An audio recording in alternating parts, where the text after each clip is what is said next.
Welcome back to the Deep Dive. Today, we're going to be cracking open a 40K novel. Ooh, fun. It's Emperor's Mercy by Henry Zou. Awesome. And just a heads up for our listeners. Yeah. We are going to be diving deep into the whole story, Okay. spoilers and all. Makes sense. So if you haven't read it yet, Right. you might want to pause us here and check it out first. Good call. It's one of those books that, really rewards a blind read, especially with all the twists and turns Henry Zou throws at you.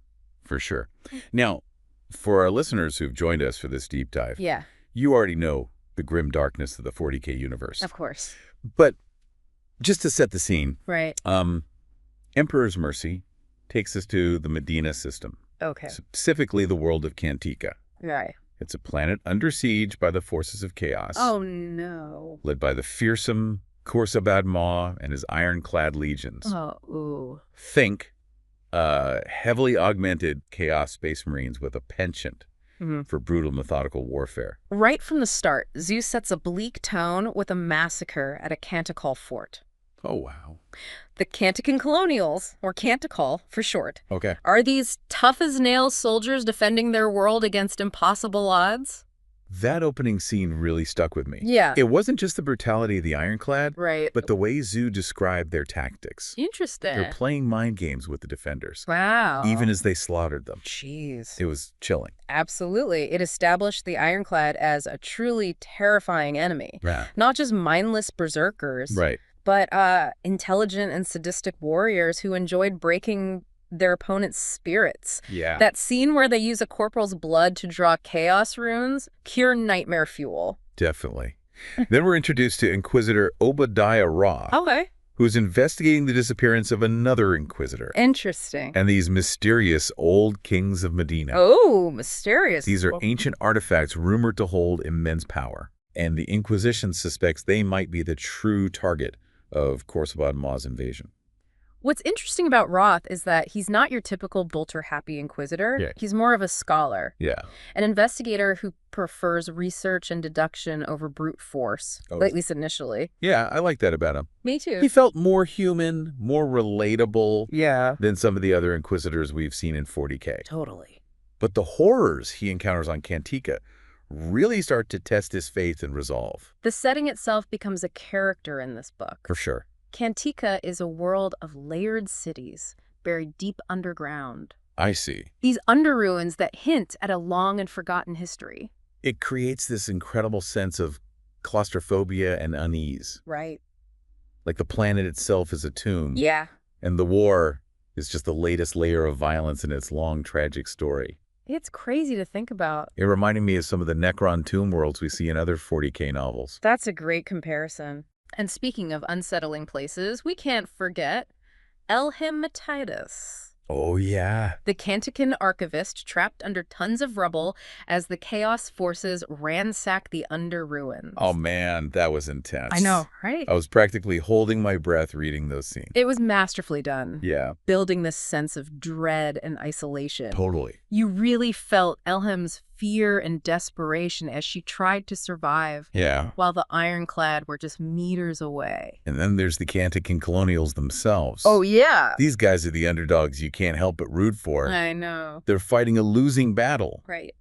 but they never give up. Yeah. Even when facing impossible odds. Their last stand at the Barbican was particularly heartbreaking. Oh, don't remind me. The way Colonel Gamburian rallied his men for one last charge, Yeah. knowing they were all gonna die, It's tough. it was both heroic and tragic. I felt a lump in my throat reading that scene. Yeah, They knew they couldn't win, right. but they were going to make the enemy pay for every inch of ground. They were so brave. That's the kind of grit and determination you just have to admire, even if it's ultimately futile. It really speaks to the human cost of war in the 40K universe. Yeah. These aren't just statistics. Right. They're individuals with families, hopes, dreams, Yeah. all wiped away by the horrors of chaos. But things take a turn when Roth discovers Khorsabad Maw's true plan. Ooh, what is it? It's not just about conquering Cantica. Oh. It's about awakening the old kings, these potentially world-ending weapons. Oh.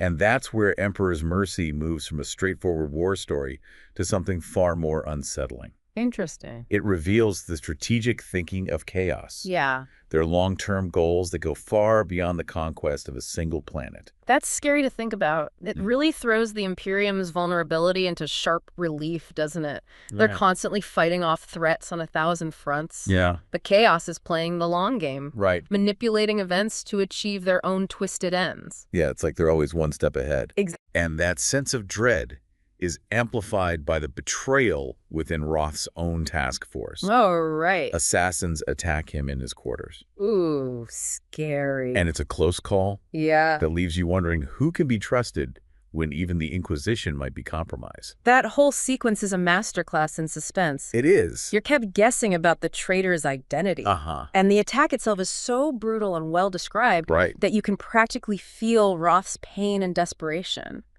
It really had me on the edge of my seat. I bet.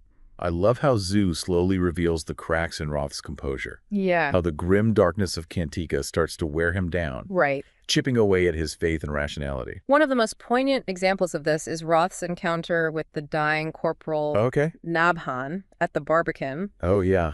This man is ravaged by gangrene, clinging to life. Right. And Roth feels powerless to help him. Oh, man. It's a gut-wrenching scene that really highlights the human cost of war. It's a powerful moment, isn't it? Absolutely. It forces Roth to confront his own mortality and the futility of his mission in the face of such suffering. It's hard to watch. Even a powerful Inquisitor like Roth can't escape the brutal reality of the 40K universe. And then there's Colonel Damburian's offer to sacrifice his entire battalion. Oh, gosh. So Roth and his team can escape. Right. Talk about a tough decision. Yeah. It's a testament to the Canticle's unwavering loyalty. For sure. But it also raises some uncomfortable questions about the Imperium's willingness to sacrifice its own people. It's a classic 40K dilemma, right? Totally. The needs of the many outweigh the needs of the few. Yeah. But at what cost? It makes you think. How can Roth, even with the fate of the Medina system at stake, accept such a sacrifice? It really speaks to the complex relationship between faith and duty in the 40K universe. Yeah. These soldiers believe in the Emperor in the righteousness of their cause. Yeah. Even when faced with overwhelming darkness. But it also makes you wonder about the Imperium's methods. Yeah. Their reliance on overwhelming force and their willingness to expend lives like ammunition. Tough questions. It's a theme that Zou explores throughout the book. Yeah. And it's something that I think a lot of 40K fans grapple with. Absolutely. Emperor's Mercy isn't just a mindless action story. For sure. It forces you to think about the moral implications of the 40K setting. Right. The sacrifices that are made in the name of the Emperor. Yeah. And whether the ends truly justify the means. All of that is woven into a story that's packed with action, suspense, and intrigue. Oh, yeah. And we've got epic battles, daring escapes, political maneuvering, and even a bit of a detective story as Roth tries to uncover the traitor in his midst. Speaking of the traitor, yes, that reveal is a real shocker. It is. I won't spoil it for our listeners who haven't read the book yet. Okay. But let's just say it throws everything into question. Right, yeah. It makes you wonder who you can trust, even among those who supposedly serve the Emperor. It definitely had me reevaluating everything that had happened up to that point. I bet. And it all leads up to the final confrontation on Eridan. The climax. Where Roth has to stop the Archenemy from unleashing the old kings. Right. While also dealing with the betrayal within his own ranks. The stakes couldn't be higher. Yeah. The fate of the Medina system, and perhaps even the Imperium itself, hangs in the balance. It's a battle that will test Roth's strength, his faith, and his very soul. All right, 40K fans, we're back for the final chapter of our Emperor's Mercy deep dive. And things are about to get really intense. Yeah, the tension really ramps up in this last section. It does. What I find fascinating about this last part of the book is how Zou seamlessly blends these massive battles with really personal character moments. Yeah, it's not just about the fate of planets, right? Exactly. It's not just about the fate of the planet. It's the people. But also about the individual struggles of the people caught in the crossfire. Yeah, it's like he zooms in and out, you know. Yeah. You get the epic scope of the 40K universe. Right. But then you also see the war through the eyes of the soldiers, the medics, the everyday people just trying to survive. Exactly. And he doesn't shy away from the brutality of it all. Yeah, for sure. There's a scene where Lord General Faisal, a major character, is killed by a stray artillery shell. Oh, wow. It's so sudden, so random. Yeah. It really drives home the point that in this universe, death can come at any moment for anyone. That scene really got to me, too. Yeah. It's a stark reminder that even high-ranking officials, even those in command, aren't immune to the chaos and unpredictability of war. For sure.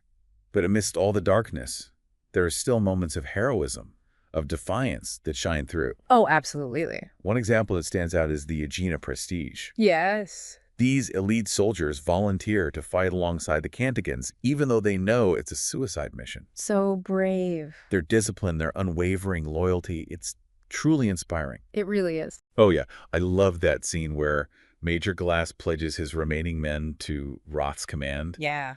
It speaks to the unifying power of the Imperium, right? Absolutely. Different worlds, different cultures, all coming together to face a common enemy. It's a powerful image. It is. And then there's Silverstein, the Xenos huntsman. Right. His actions throughout the book are morally ambiguous, to say the least. Yeah, he's a tough one to figure out. Yeah, for sure. But in the final battle, he plays a pivotal role. He does. Here's where things get really interesting and controversial. Okay. That tap-tap moment where he takes out Khorsabad Maw with 2 perfectly placed shots. Oh, yeah. It's been a huge topic of debate among 40K fans. It has. Some see it as heroic, others think it cheapens the victory. I can see both sides. What did you think about it?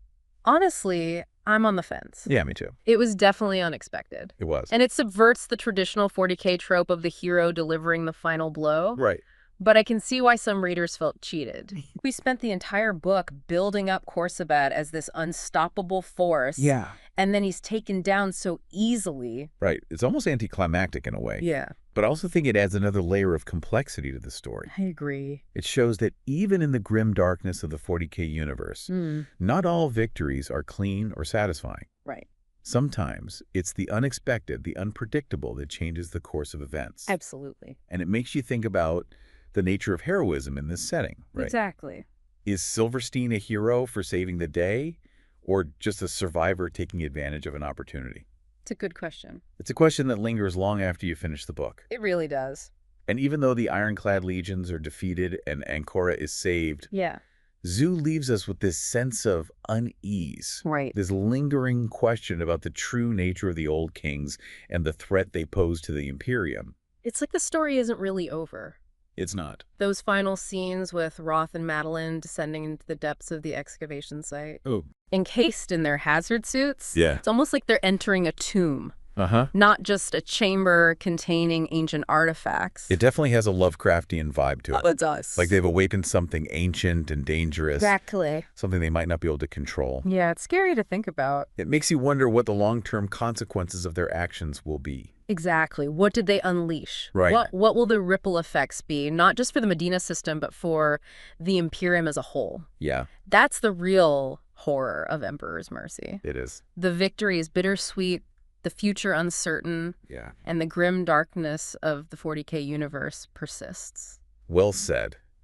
So, as we wrap up this deep dive, I think there are a few key takeaways for our listeners. Yeah, what are they? First, Emperor's Mercy is a masterclass in 40K storytelling. I agree. It's got action, suspense, political intrigue, and thought-provoking themes that stay with you long after you finish the book. Second, it's a story that challenges your preconceptions about heroism and sacrifice. It does. It asks tough questions about the cost of war and the moral ambiguities of the Imperium. And finally, it leaves you with a sense of wonder and dread about the vastness of the 40K universe. Absolutely. And the untold secrets that still lie hidden within it. So what did you take away from Emperor's Mercy? What resonated with you the most? Let us know. Head over to our forums, share your insights, and let's continue the conversation.